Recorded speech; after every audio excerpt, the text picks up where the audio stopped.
समुंदर की लहरें ऊंची थीं, तूफान भयंकर था।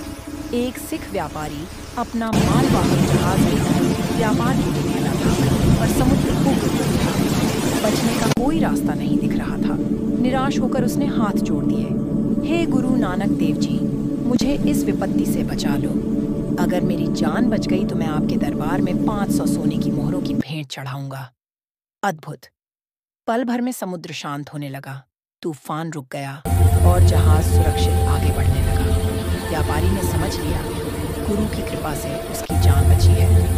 वह अपना वादा निभाने दिल्ली पहुंचा, लेकिन वहां उसने सुना कि गुरु हरगोबिंद साहिब जी के बाद जो गुरु गद्दी पर विराजमान थे, वे ज्योति ज्योत समा चुके हैं। लोगों ने बताया, अब गुरु गद्दी बकाला में है। व्यापारी का नाम था माखन शाह लुभाना।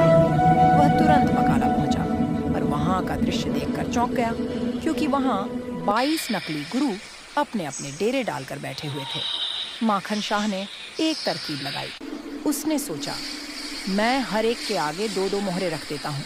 जो सच्चा गुरु होगा वह खुद मेरे 500 मोहरों के वायदे को याद कराएगा। वह एक एक कर सबके आगे 2 मोहरें रखता गया। कोई कुछ न बोला, कोई उसके वादे का जिक्र न कर सका। जब वह जाने लगा तो उसने पूछा, क्या यहाँ और भी कोई सोढ़ी है? किसी ने कहा, हाँ, एक सोढ़ी है, जो नीचे एक तहखाने जैसे कमरे में बैठकर तपस्या कर रहे हैं। माखन शाह उस तपस्वी महापुरुष के पास पहुंचा और 2 मोहरें आगे रख दिए।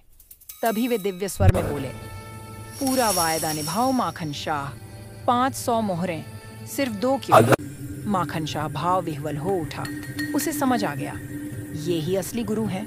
खुशी से चढ़ गया और पूरी दुनिया को सुनाने लगा, गुरु लाधो रे, गुरु लाधो रे, मैंने गुरु पा लिया, गुरु मिल गए। ये ही वो तेजस्वी महापुरुष थे, श्री गुरु तेग बहादुर जी, जो सिखों के 9वें गुरु बने, जिन्होंने मानवता, धर्म और सत्य की रक्षा के लिए इतिहास में अमर बलिदान दिया।